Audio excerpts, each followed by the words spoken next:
All right, welcome everyone to our webinar for the month of November. And today we're going to be speaking into optimizing sleep and metabolic health, very specifically using Oura Ring and Dexcom, continuous glucose monitor.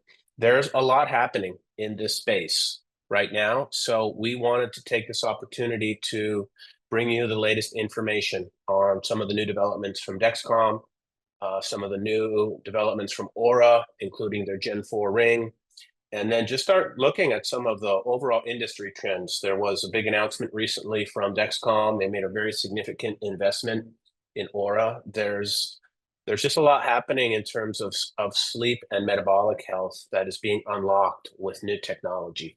So this webinar is going to get you up to speed with all of the latest and greatest developments so that you will feel confident using Oura and Dexcom in practice. So here's our agenda for today. We'll start with some introductions. We did have some last minute changes to our panelists, so I'll cover that in a second. Then we're going to take a deep dive into Dexcom and Oura tech specs. Specifically, we'll be looking at some of the new sensors that have come out from Dexcom and the new ring that has come out from Oura, and looking at some of the latest developments on the hardware and the latest advancements in the hardware so that you understand some of the differences when using these with clients or patients. And then Dr. Lemansky is going to take us through a deeper dive on the interplay between sleep and metabolism, specifically how we can start to use CGM and Oura to start optimizing and diagnosing sleep and metabolism in real time. This is a completely new paradigm of diagnostics and a new way that we can help individuals improve sleep and metabolic health, which then generally improves all other aspects of an individual's health and wellness. So John will take us through the science, and then we'll cover the tool set that we've built at HeadsUp. It's great that tons of people out there are using CGM and Oura. I think there's 1 million+ rings out there, and more individuals are using CGM, even with and without diabetes. But how do practitioners actually use the tools to ingest and understand that data? It's not always easy to get that information from individual users into a tool set that can be used for practitioners. So we've focused on building all of the practitioner tools for working with Oura and Dexcom in practice. So we'll go over those, and then we'll do our summary and next step. We always have some good prizes that we give away from our sponsors. So that will be our agenda for today. Just going to switch over to the chat and keep an eye on that as well. Give me a second here. All right, great.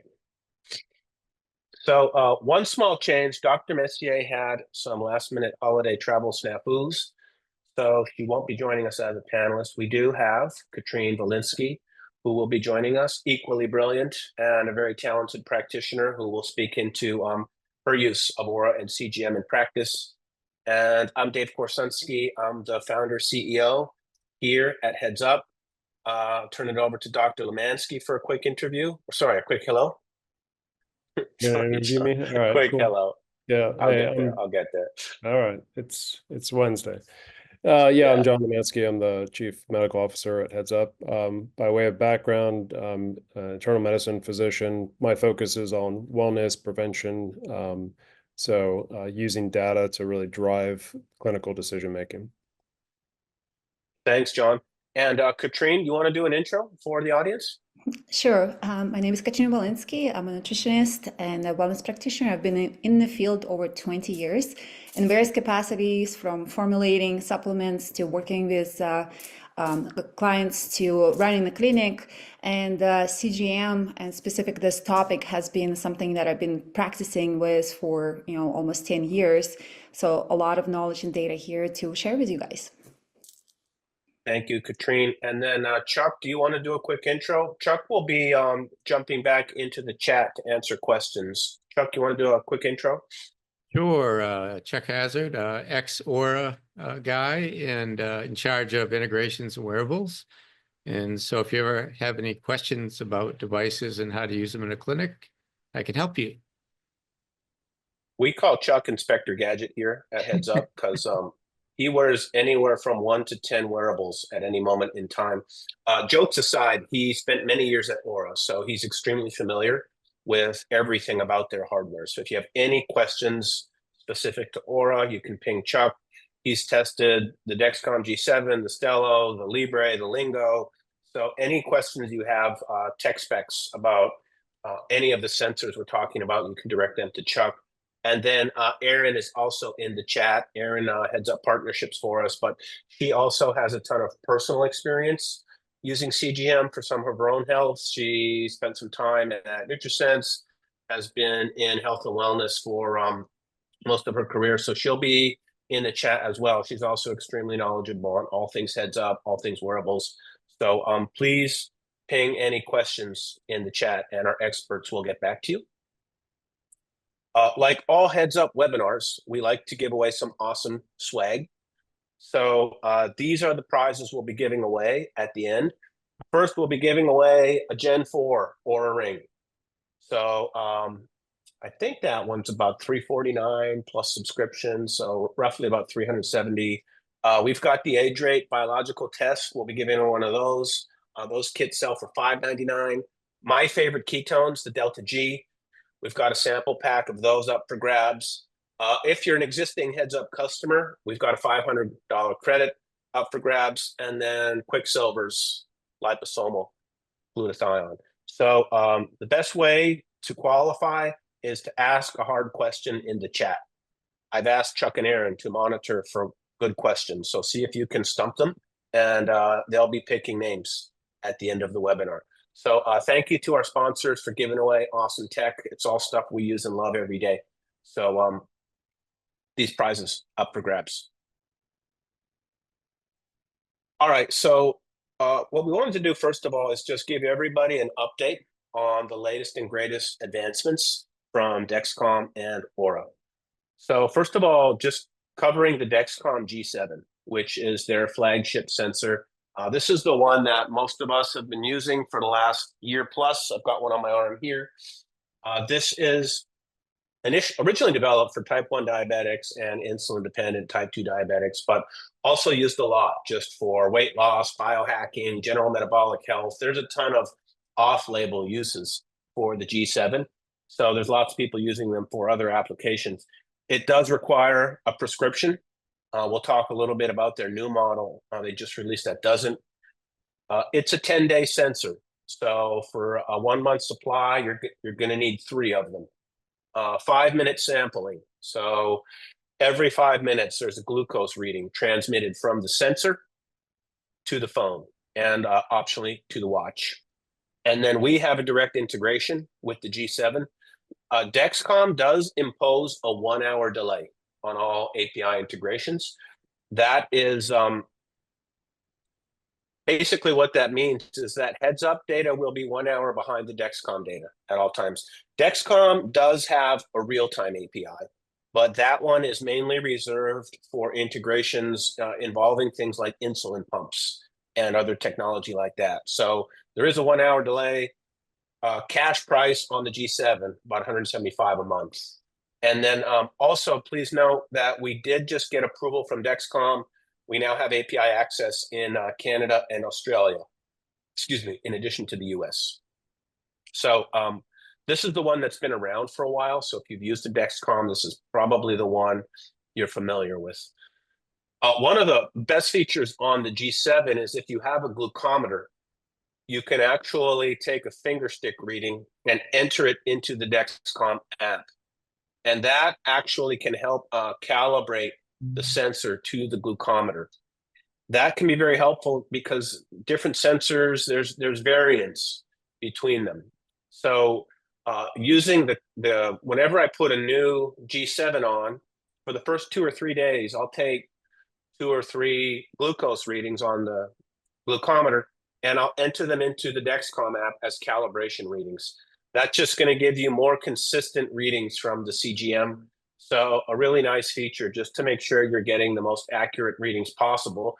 It does mean that your clients or patients will need to have a glucometer in addition to the Dexcom CGM. But if they do, you can get much more consistent and much more predictable readings on the G7. This is the new one that just came out. It was back in August of this year. And this is the Dexcom Stelo. You can see it looks very similar, the sensor, the app.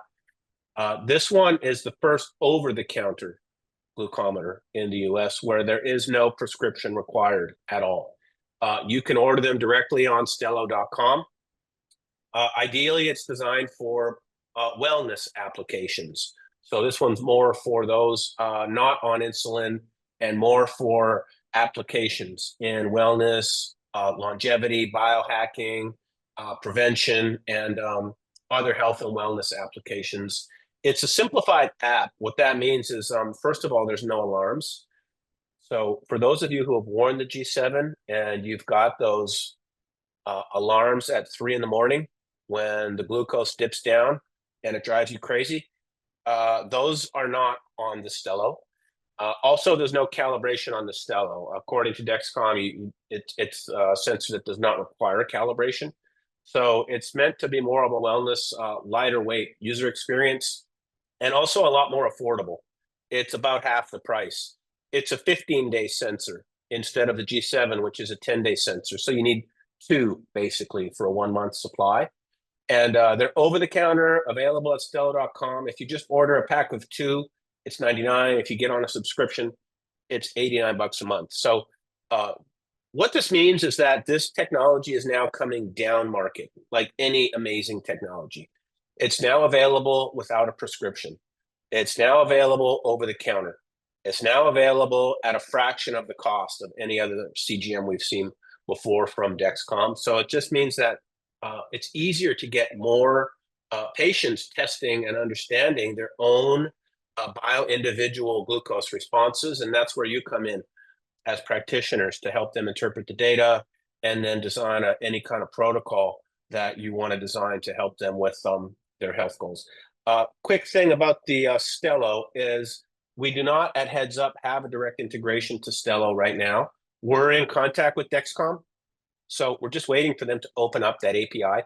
The only way to get Stelo data into Heads Up at the present moment is to also have your client or patient download the Heads Up mobile app, and they will need to sync the Dexcom data to Apple Health and then connect Apple Health to Heads Up. So it does mean that there's a few more onboarding steps to get the data flowing, and there's just another hop along the way. So as soon as Dexcom gives us direct access, we'll update everyone. For that reason, it's actually a little easier to go with the G7 if you can, but we can pull in Stelo data if you have individuals on iOS, and we will get it through Apple Health. And you can contact Heads Up customer success, support at HeadsUpHealth.com, and we can walk you through all the steps to get patients connected with Stelo. I also just put this quick table together as a summary so you can see the differences between the two. So this is the one that's been out for a while. This is the new one. Slightly different target market in terms of the conditions they're intended to treat. A 10-day sensor, 15-day sensor, same sample rate. One requires prescription, one doesn't. Cash price is about half. Some differences in the app. And then direct integration with Heads Up, and then we have to go through Apple Health on Stelo. No connection for Android users at this time. So, John, Katrine, anything you want to add on Dexcom before we switch gears?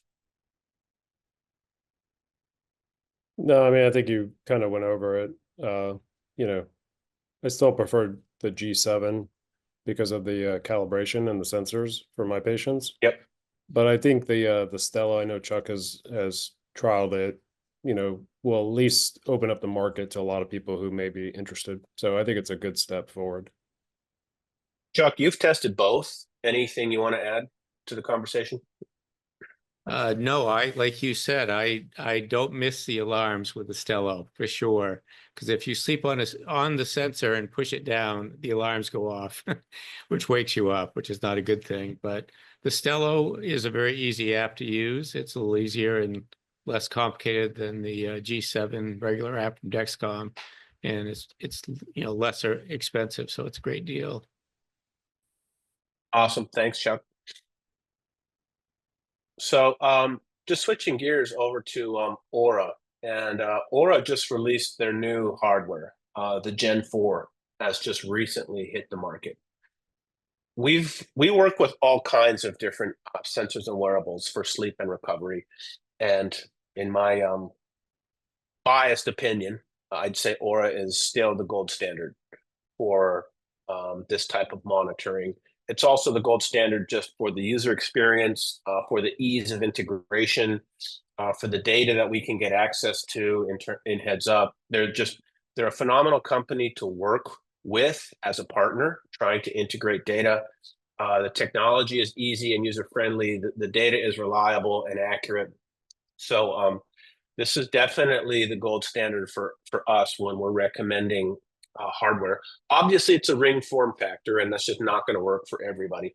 But whenever we're asked to recommend a device to clinicians who want to start working on sleep, circadian rhythms, stress, recovery, we always lead with Oura. As I mentioned, the Gen 4 just came out. There's a million plus of these. Actually, there was probably a million. I don't know. When did they announce a million, Chuck? I think it was maybe even this summer they crossed that threshold.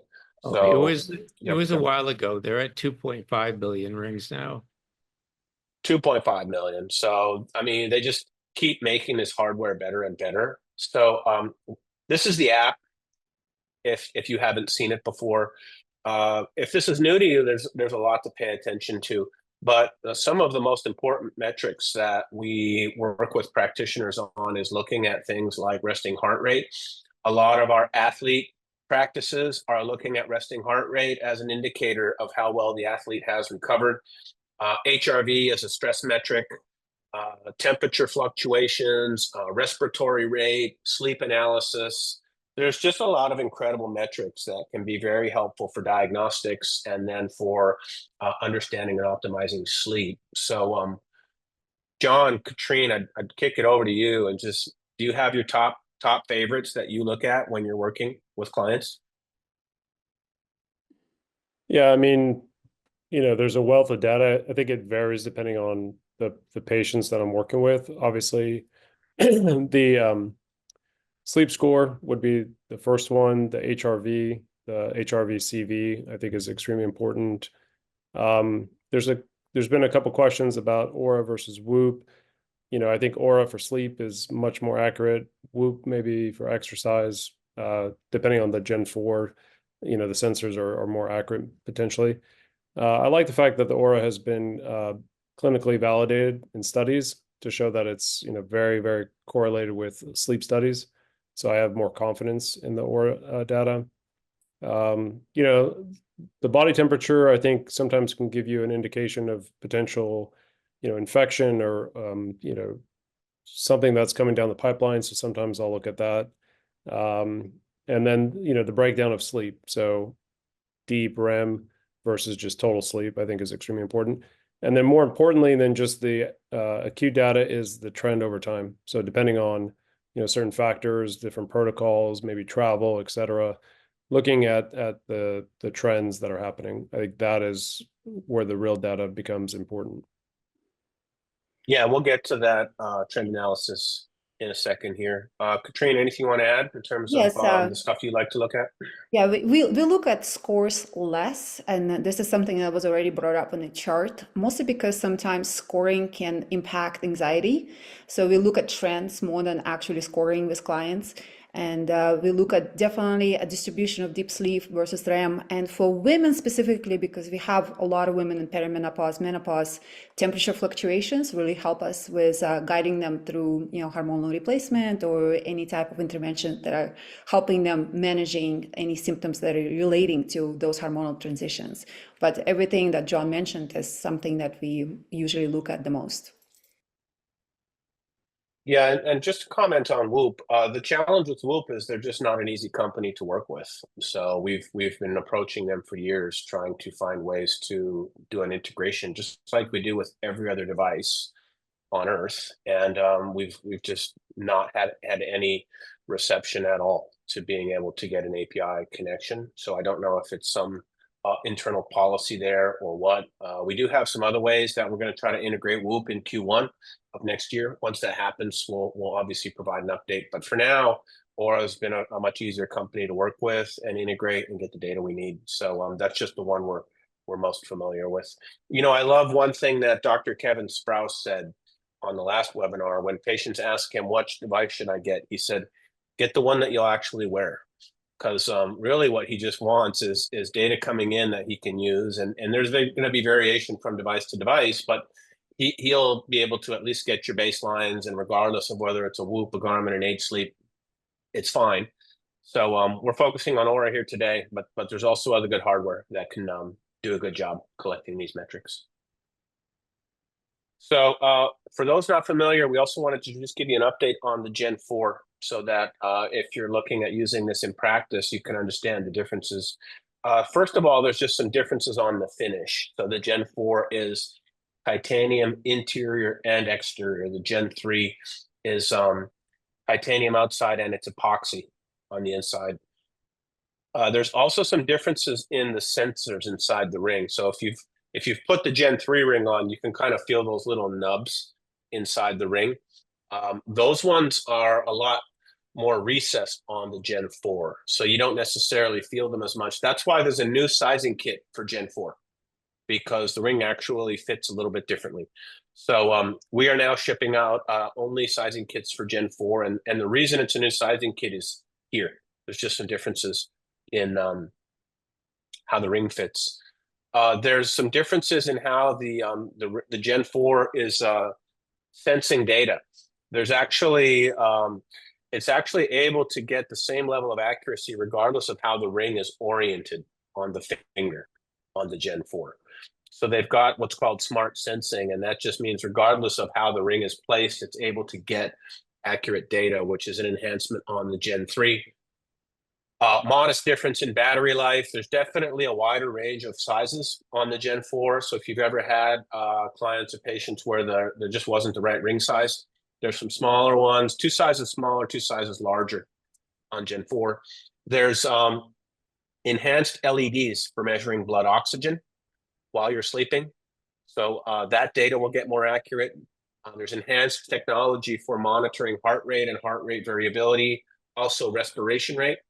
So that data will get more accurate. And then the temperature sensing also has a digital sensor instead of an NTC sensor. So there is a number of improvements in the Gen 4. That's what I love about this type of technology. It just keeps getting better and better with every release. But if you're wondering about the differences, there's also a difference in price. So keep that in mind as well. But this just recently hit the market, and these are the differences between the two. Chuck, anything else you want to add there?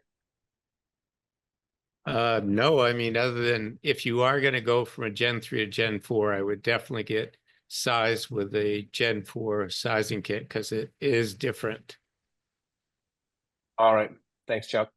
And we have a partnership with Oura. So if you are an existing HeadsUp customer, professional accounts, you can order sizing kits through HeadsUp, and we can ship those directly to your clients. We can also enable 25% saving on the hardware, 15% saving on the Oura subscription. So it works out to about $100, $125 per ring that you can save. You also just order directly through HeadsUp. You never really have to interact or engage with Oura at all. We basically take the data, we push it into Oura's system, and then the sizing kits and the rings get delivered directly to clients or patients. So it's a lot easier to get clients hardware, and then we can also help get the client onboarded, get the data flowing. So it just makes it easier to get this ring up and running and operationalized in practice. And this is only available to active HeadsUp clinics as part of our partnership with Oura. But it does save some money, and it does save some headache, and it does make it easier to get data flowing. So if you have any questions on how this works, just drop them in the chat, and we can get back to you on that. So switching gears here, let's talk a little bit about sleep and the connection with metabolism. So, Dr. Lemansky, Oura acquires a CGM company. Dexcom makes a $75 million investment in Oura. Oura is now a $5 billion company. There's a lot happening in this world of optimizing sleep and metabolism in real time.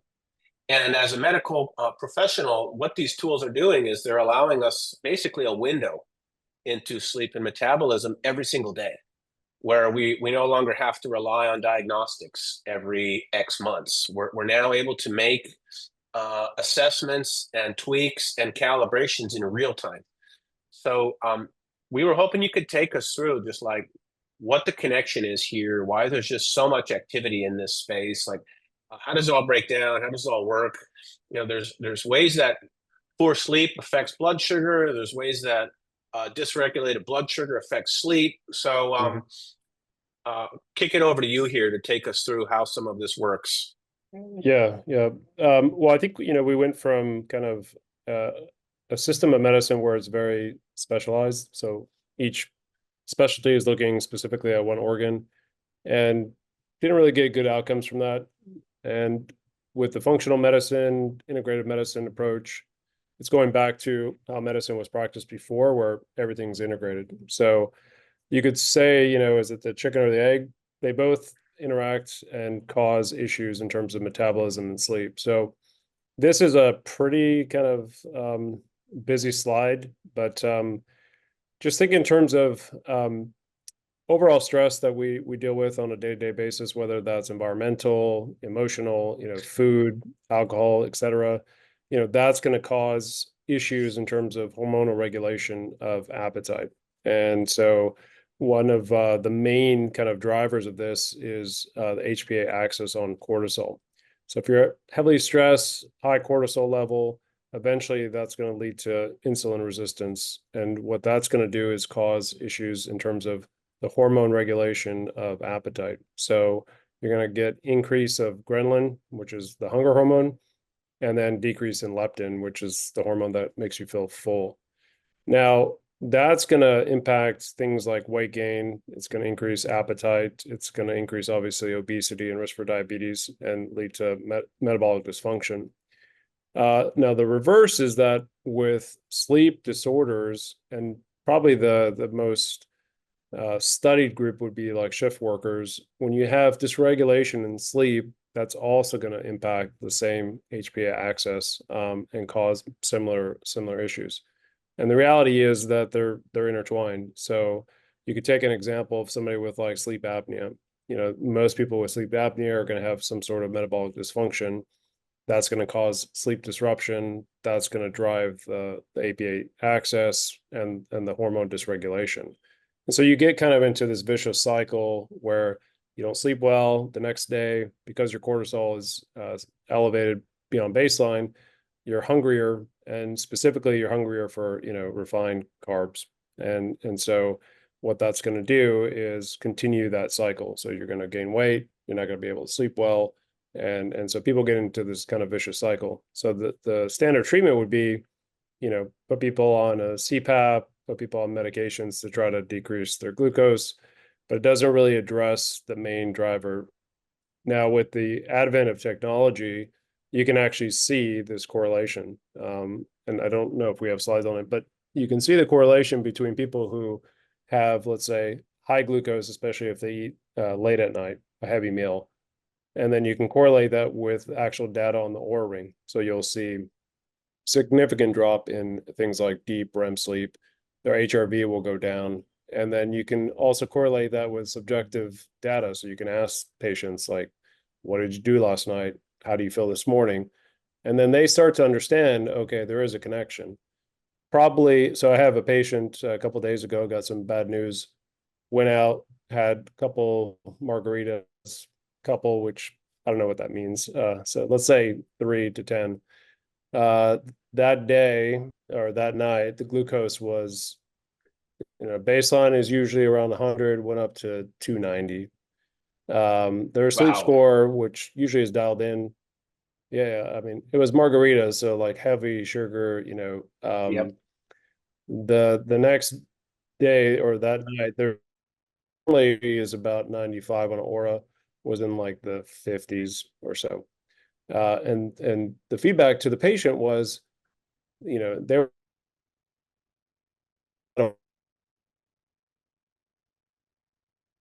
would have on both their glucose, but also their sleep score. And so, in terms of changing behavior, I didn't have to tell them anything. I just said, look, here's the data. This is the reason. And they intuitively said, okay, this may not be worth it for me to do this going forward. So, the science behind it is one thing, but then I think the more important part is the seeing the data for the patient and them coming to the realization of, okay, this is actually what's happening to my body. It tends to be, a powerful signal for people to make change. Dave, you can go to the next slide, unless there's questions on this one, but. Yeah, and again, this is just kind of going into some of the areas that are impacted by this, chronic stress matrix that most people are living in.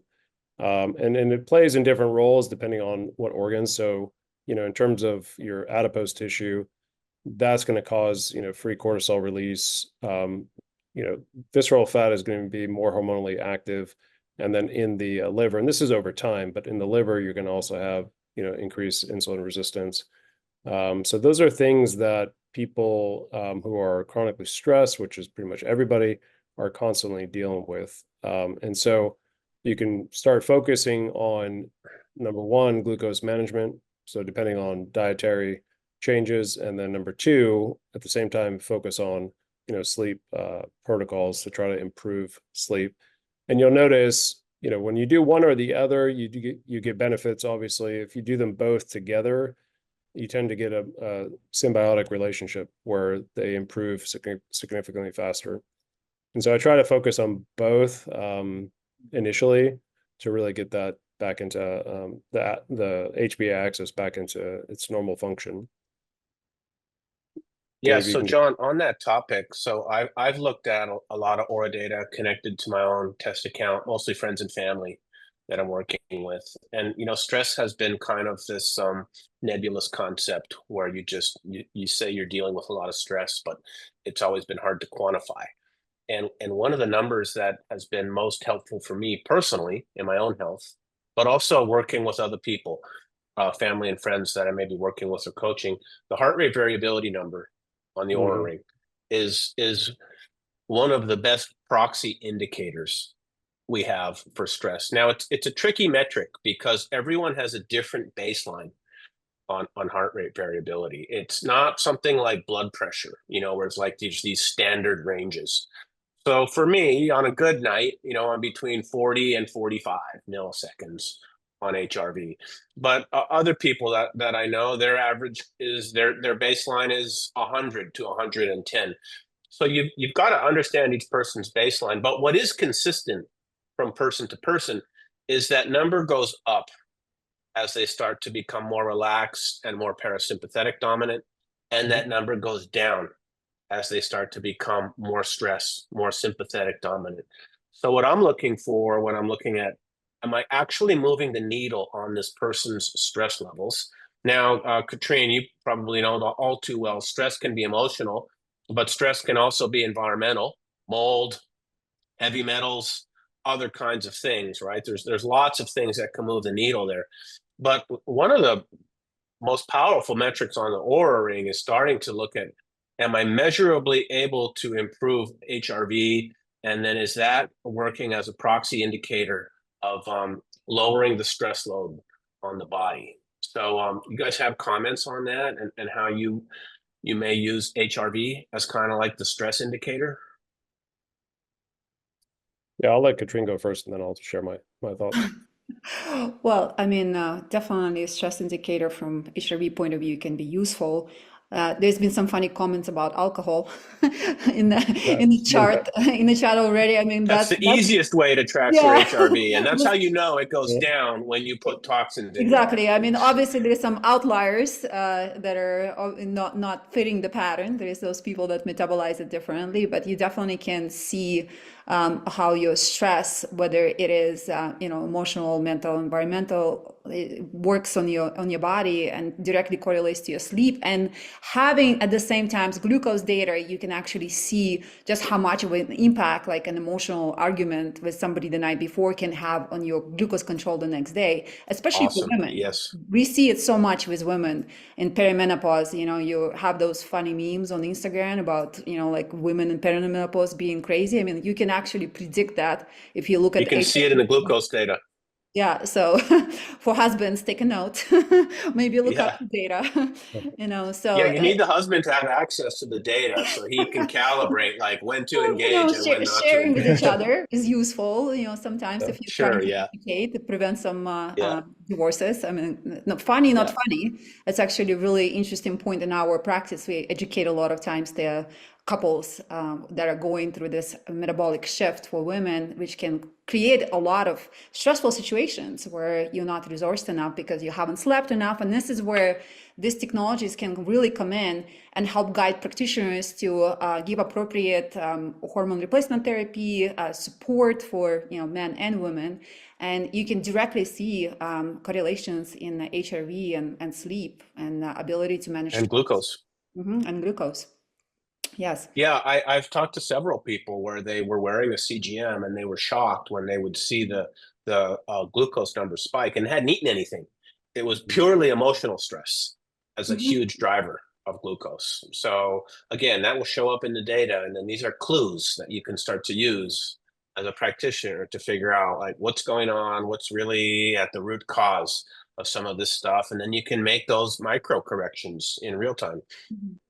And for autoimmune patients and clients in our practice too, a lot of times we see correlation. All of a sudden, we see overall baseline going up for glucose and HRV going down. So a lot of times this is an indication that we might want to check their markers and adjust their protocol, see if there is any subclinical infections that might have showed up. So it's very useful to have the signals that you guys have built into the system as a user. It's something that we use a lot for people that we are monitoring for in this type of conditions. You can set up your system to let you know when you're seeing certain patterns in the clients you're working with to prevent them, having an autoimmune flare. Yeah, we have a slide on that here in a second, Katrine, from Ant Health, very specifically how they can predict autoimmune flare through signals in the Oura data. So we've got that coming up here in a little bit. We can talk more on that one. John, we've got one or two more just on the biochemistry side of things. So anything you want to speak into here? Yeah, I mean, this one I thought was a cool slide because there was a couple studies that look at dysregulation of sleep by environmental exposure, so specifically blue light, and how it actually impacts your normal circadian rhythm. So I think most people know, but ancestrally, I mean, we would wake up when the sun rose, go to bed when the sun set. Now we're surrounded by blue light. All of us right now are surrounded by blue light continuously.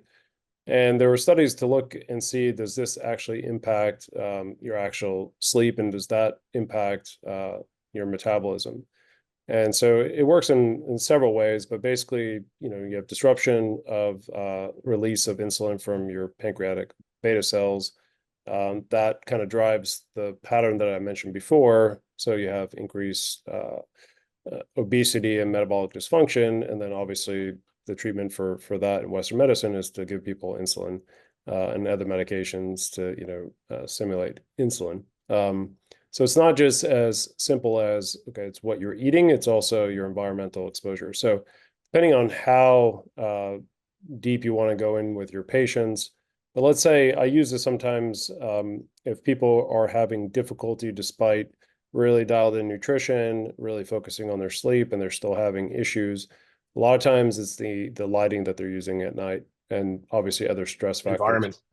Yeah, and the environment. So not just blue light exposure, but especially at night, depending on what time you go to bed, how many hours before bed you're using blue light technology. You have to be careful of that. And there's simple solutions that you can do to really help mitigate the impacts. And then you and I had talked on a different webinar about the sleep environment, so CO2 measurements. So sometimes depending on your actual environment where you sleep in, you can have significantly high levels of CO2, and that can also disrupt the sleep pattern.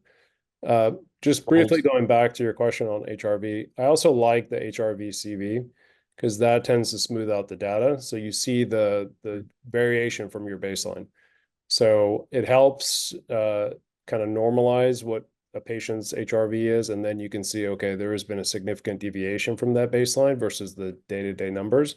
Because like Katrine mentioned before, sometimes the numbers themselves, the people I work with are usually alpha type and they're very competitive. So they always want the best number. And it's hard to explain that the best number isn't always the answer. It's how much are you deviating from your baseline? And what are the triggers that are causing that? So let's say you have people who travel for work a lot or do shift work, you'll notice during those periods of time, they're going to have, significant deviation from the baseline. And that's something that they need to focus on. So there's multiple things that are impacting, metabolic dysfunction. And sometimes you have to really dive in to see what is impacting each individual patient. Katrine, anything else you want to speak into in terms of environmental stuff? Like I know that mold is a big one in a lot of homes, and John mentioned we had Dr. Sprouse on here, and he put an air quality monitor in one of his athletes' bedrooms because he just couldn't figure out like what was the athlete was getting better numbers on the road in hotels than he was at home. So again, these are clues. So Kevin could see that in the data, but he didn't know why. You know what I mean? And so there's anything else environmental that you would speak into in addition to what John mentioned? Yes, I mean, electromagnetic exposure, how close you are to the router. This is, some people will say it's woo, but we have seen effects on HRV when we coach clients to turn off their Wi-Fi or move their away from, the bed. Sometimes it's even such things as having a air filter too close to the bed, and it's having a big magnetic field. Some of the great air filters like Molecular and some of the other ones put out a major magnetic field, and you have sensitive clients who will react. It's usually clients that are already like have Lyme and chronic fatigue and other sensitivities, mold. But if you are noticing somebody is doing better outside of the house, definitely looking at the environment first is the most important thing. Air, AMF, mold, definitely all of those pieces that play into it. My background is in radiation. I was in Chernobyl, so we also check a lot for, like what is the proximity of some of the nuclear facilities or things like that, and whether the background radiation is too high as well. So there's even gas usage in the house, like all of that contributes to a total stress bucket. So especially in sensitive people. So if you have to take the totality of stressors and start subtracting one after the other, a lot of times you will see an improvement in sleep, glucose, and heart rate variability. Awesome. One more, John, here on just the cycle of comorbidities that often come with disrupted sleep, dysregulated glucose. Yeah, again, I mean, one of my biggest frustrations when I was practicing kind of in the standard medical system would be we would label different diseases. So here you have 4 that are pretty common, and each one would get a different treatment. And the treatment was, medications, or in the case of sleep apnea, BiPAP or a CPAP machine. And the reality is that if you focus on the underlying cause, some of which we have discussed today, a lot of times you can actually, significantly improve people's health versus just putting them on medications. So I think the takeaway from this slide is focus on the root cause. A lot of diseases that we see in Western medicine are all derived from similar causes, and we can actually make people healthy by focusing on that versus just giving medications.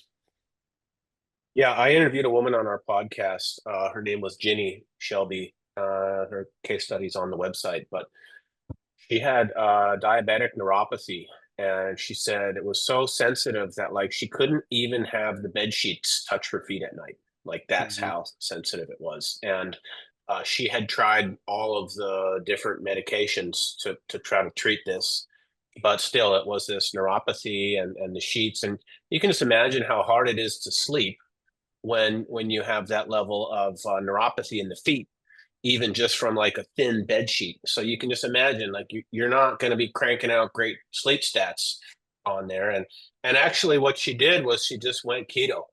And it took a while, but through a therapeutic ketogenic diet, that actually completely reversed the neuropathy. And then you would expect to see the sleep numbers improve. So different ways to get at it. At the root cause of all of it was dysregulated metabolism, but then the neuropathy goes away, the sleep gets better, the appetite control gets better. You know, the whole system just starts to improve in health. And I think that's the message of this whole webinar, basically, is as you start to make these kinds of changes, every other area of the system, the ability to self-regulate, the ability to make better food choices, the resiliency to handle more stress. It's just like, I think that's why there's this influx of investment and activity here. It just starts to improve so many aspects of the overall health of the individual.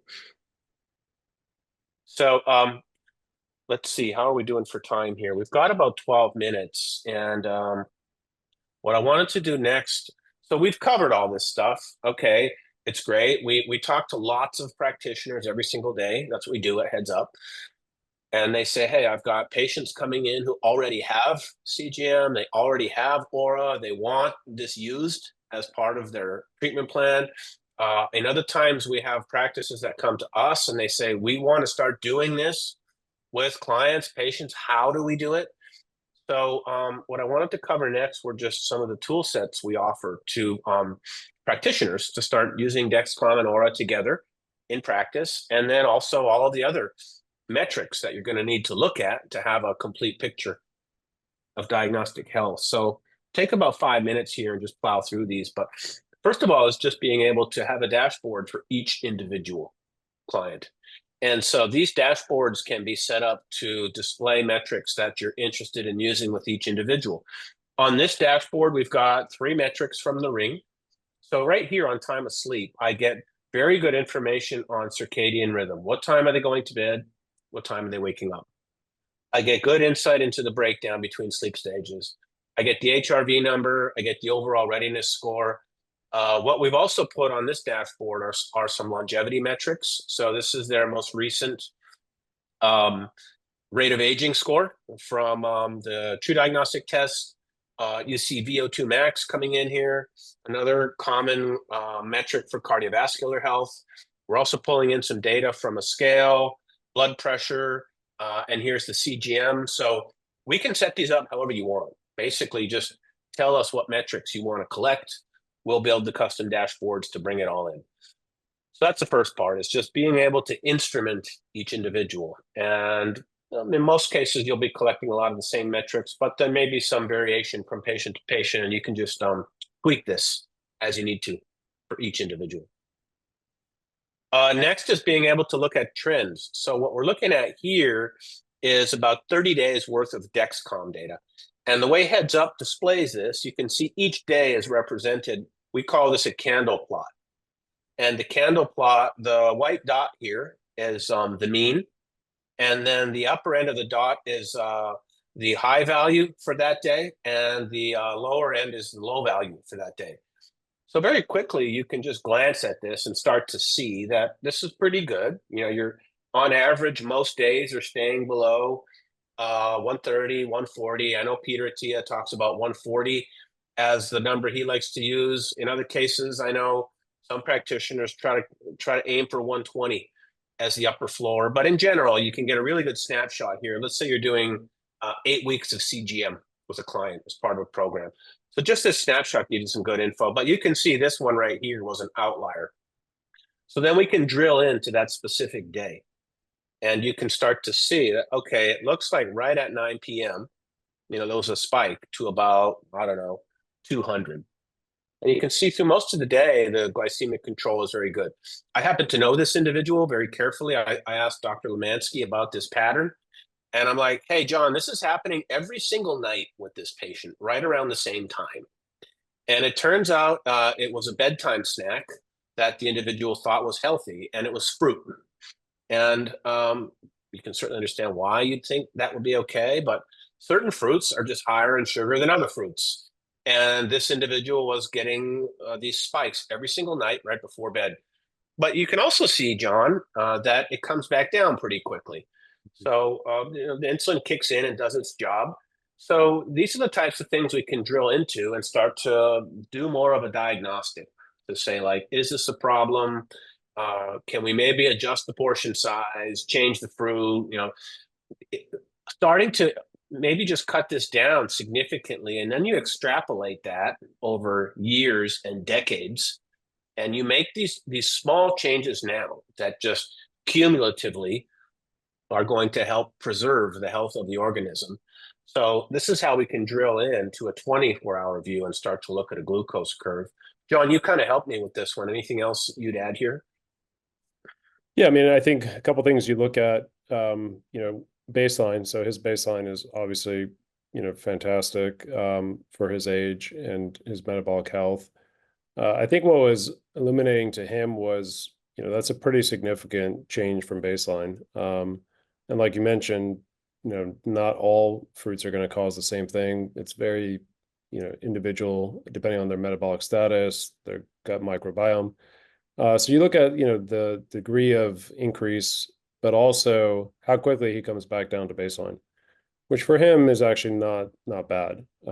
Some people, like the example I used earlier, his took about 6 hours and it never came back to baseline. So he was like 90 The baseline. margarita example. Yeah, margarita. So that was just It's shooting probably- straight up at 6 hours. Yeah, it's similar to this, straight up, but then the time it took to come back down close to baseline was 6 hours. Yeah, this is about never- 4. You can see yeah, 7 p.m. By yeah. 11, it's back to Yeah. baseline. Okay, so about the same, but his never came back to baseline. Part of that was probably, the alcohol still affecting his liver. But so you look at how quickly it comes back down to baseline, and does it come back down to baseline? And then also the next day, you'll notice that he had a higher resting baseline. His sleep score, as I mentioned, was pretty bad. So you can extrapolate a few things from these graphs that can help, I think, change behavior, or at least adjust it. Maybe instead of eating, I don't know what he ate, I can't remember, but let's say he ate 4 bananas, maybe instead of eating 4 bananas, he eats 1, or he changes it up somehow, or he eats some protein. Exactly. Eat some protein with it, so you kind of dampen the absorption and the spike. So it's not about shaming people, it's about giving them the information so that they can make the changes. Yeah, it's the awareness. Like, you don't necessarily feel this in most Yeah. cases. So like, you don't know. And so just even presenting the data can lead to a behavior change, and individuals can make their own choices to say, I don't want this happening to me every single day right before bed. And simple modifications can be made. And then that's just like compound interest. You know what I mean? You avoid this injury, if you will, from happening every single day or 3 to 5 days a week, and you eliminate it or reduce it. And then that's where things can start to add up over time. Yeah. Next one is just the food journal. Like you said, you start to see spikes on the graph. Heads Up also has a food journal. So the end user just needs to use the Heads Up mobile app and just snap a picture of what's on the plate. They can optionally add descriptions or not. But now you start, let's say, again, you're doing a 4-week or an 8-week CGM cycle with someone. You can now start to have a visual indicator. We also connect to MyFitnessPal and Chronometer. So you can pull in like macros if you want, but we often find it simpler just to have people take a picture. Unless you're me and you forget to take the picture until after you eat. So, but assuming you do get the picture, you can start to get like a visual journal that can be then cross-referenced with the CGM data. So anything you want to add there, John, Katrine?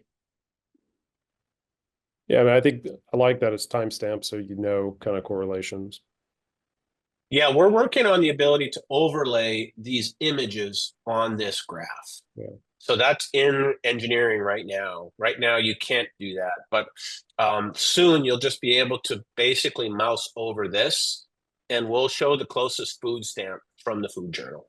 So in progress. Then you also want to test an intervention. Like, for example, I want to put someone on a GLP-1. I want to use a therapeutic ketogenic diet. I want to put someone on a cold plunge, infrared sauna, whatever the case might be. So you also have some tools to come in and say, look, show me the data from the intervention period and compare that data to the baseline period and automatically tell me what changed down here. So this is an actual case study. Individual did 150 hours of hyperbaric therapy, hard shell. This was the intervention period. So over the course of about 6 months, 150 hours, every single HBOT session was logged. That's how we knew exactly how many hours were logged. It's pretty easy to log it. And then we said, show us the HRV during the HBOT period compared to the year prior to the HBOT period. And then you see the percent changes. This could be done for glucose as well. So you then want to test, like, is the therapy working? Are the behavior modifications working? So this could be anything. It could be a medication. It could be a supplement. It could be a biohack you want to work on. But there's really easy ways to do like the before and after comparison. Also, this was the HeadsUpHealth example, Katrine. So this was a case study with HeadsUpHealth. They do basically functional medicine for autoimmune clients. And they put Oura Ring on all their autoimmune clients, which is brilliant and awesome. And so in this example, what they could see was the Oura activity levels were going off the charts. And at the same time, the HRV levels were tanking. And right around here, the individual started experiencing joint pain and swelling. You can see his HRV has dropped by almost 50% at this point. And then here they had to start prednisone.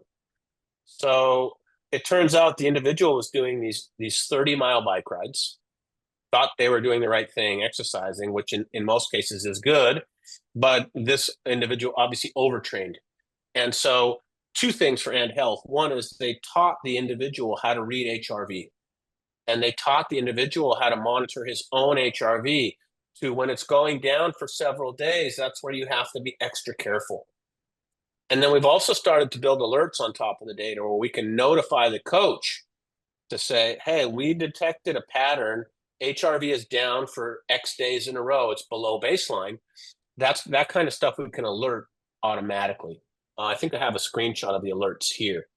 So you'll start to get these alerts popping up, and we can build any kind of alerts you want. That's part of the setup. But you can see nocturnal HRV below baseline. And if I'm starting to monitor someone with a condition, Katrine, you mentioned a couple, autoimmune, Crohn's, long COVID, people who are already sensitive. You know what I mean? You really want to start monitoring for this. So that's how HeadsUpHealth is using Oura with autoimmune. Anything you'd add to that, Katrine? I know you work with a lot of these tough cases.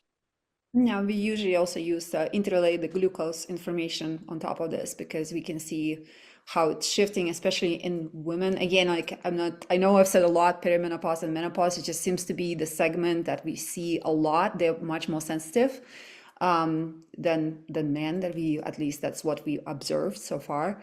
So for females, we are always looking at HRV, sleep, and glucose to look at these patterns and prevent some of these autoimmune crashes or even big shifts in hormonal drops too. So you can use that data for that. And I hope maybe at some point you'll do a perimenopause webinar because I think it's such an important issue, right? And we do. Are you offering, Katrine?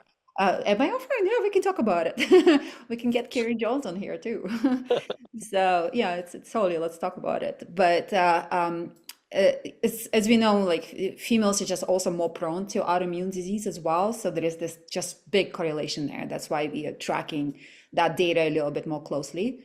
at least in our practice. But I find that having this information is just such a great way to behaviorally intervene, right? And it's does wonders where people can become CEOs of their own health if you teach them how to use the data that they already have, right? By showing them charts and showing them how things are working, you see some really interesting changes in like long-standing habits.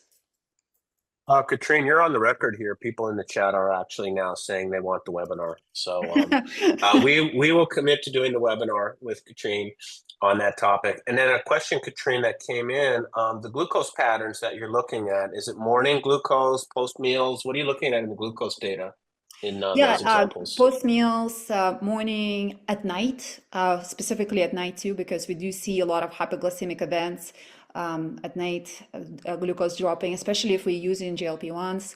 So we are working with different types of interventions before bed that are helping stabilize the blood sugar and prevent more wakings, nighttime wakings, especially in women.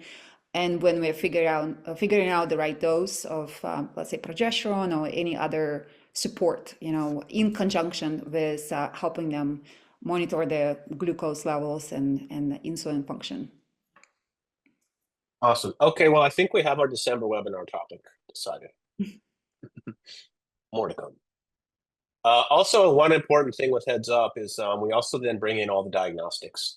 So if you've used Heads Up, you can upload lab results from any lab, blood work, DEXA scans, in-body scans, biological age testing, urine, stool, microbiome. And what we do is we'll structure it all and we'll put the timeline together for you. So if you're starting to see improvements in glycemic control and sleep and all those other metrics, when you rerun the lab tests, are those numbers starting to get better? So it's also important to have the diagnostic data in here. So we have ways to pull this data in and structure it. Right now, you upload the PDFs. We're also working, starting in the new year, we're going to be able to sync directly with the EHR system. So if you're a Heads Up user, we're working where you won't even have to upload the PDFs anymore. We can just hook right into the EHR system and sync the data out. So that'll just be another way to get the data in. The reality is there'll still be a lot of data in PDF, but we basically put it all back together for you and give you the timeline so that this can be cross-referenced with more of the time series data, which is the data coming in from the sensors. This is more like episodic data, once a year, once every 6 months. But what we talked about before with the Dexcom and the Oura, between these tests, you now also have biofeedback coming in every single day. So you don't have to wait 6 months for the next blood test to know if things are working. You're going to see the changes starting to show up, like right on the graphs. So now you're getting real-time optimizations. And then you get a better indicator to know that these numbers will improve. So that completes the whole feedback loop, basically. These are the reminders. We can set these up for you. And then last but not least, okay, great. That looks good for one person, but I have 50 people with CGM, or I have 50 people with Oura Ring. How do I start to look at cohorts? So we also have all the cohort analysis tools. This is one thing we just didn't see out there. We saw lots of really good like CGM tools for the individual, but for the practitioners, I need to see everybody on one screen, and I need to see their standard deviations, their time in ranges. So we've got a whole set of cohort tools for looking at glucose, HRV, morning readiness, all the CGM and Oura data. We have the cohort analysis tools in here. So if you haven't used these on Heads Up, just reach out to customer success and we can schedule a training call so that you know how to read these charts and review this data. We can also build whatever other charts you want. So if you need a custom report built to present the data in a different way, right? This is all completely configurable. So again, just reach out to customer success and we can design these basically however you want. This is just one example. We're a little over on time, so I'm going to turn it over to Chuck. Chuck, can you come back on? Are you on? Yes, I'm here. All right. Do you want to, we've got some prizes to raffle off here. So You do need to be present. So if you hear your name called, please just respond in the chat, and we'll follow up with you afterwards to get you the prize. So Chuck, first, the Oura Ring. Can you give us a winner? Anybody Sybil, stump you? Sybil, didn't get stumped, but Sybil, I'm not sure what her last name is on the It's chat. Cooper. Okay. Yeah. Hi, Sybil. All right. Sybil got the ring. Congrats. Next one is age rate. It's hard because there's so many good questions. I'm just scanning through them again. I don't know if Aaron maybe has a suggestion. Aaron, you have one for us? Where's See Aaron? it. I got to bring her back on. Hang on. Yeah, why don't you do that? It might be helpful to have another set of eyes on this because there were a All lot right. of good questions. All right. I'm going to bring Aaron back in.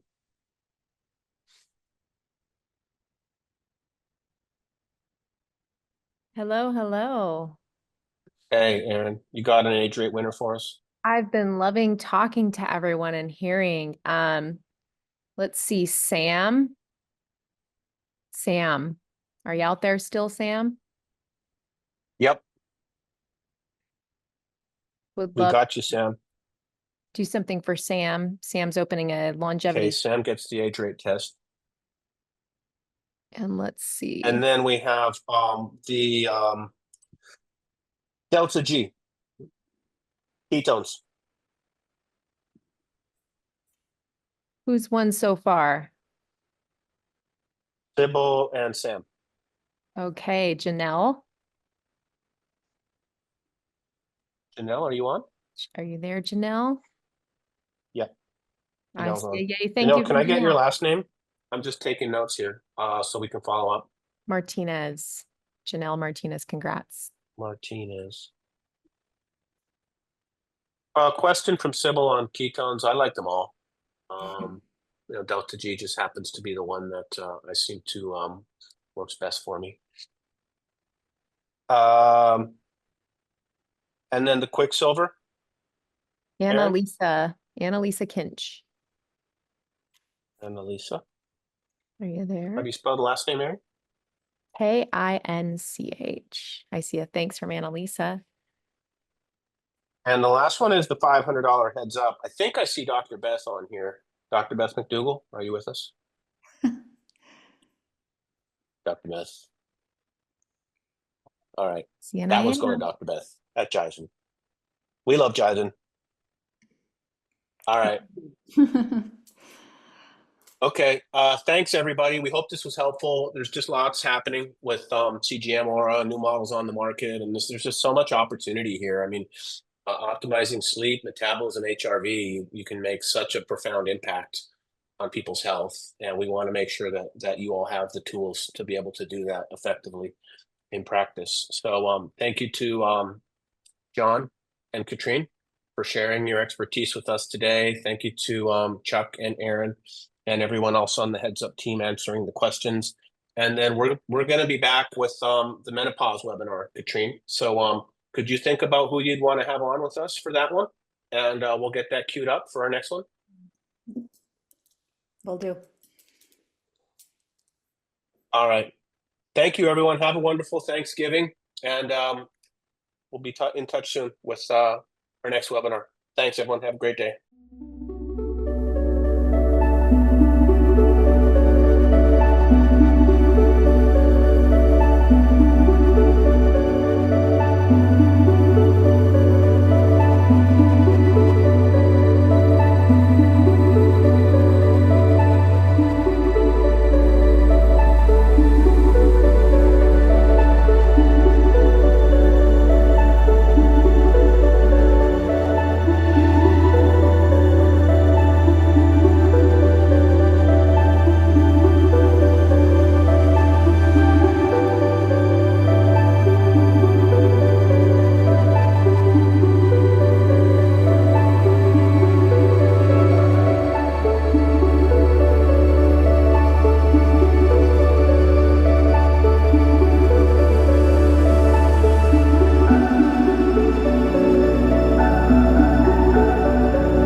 you.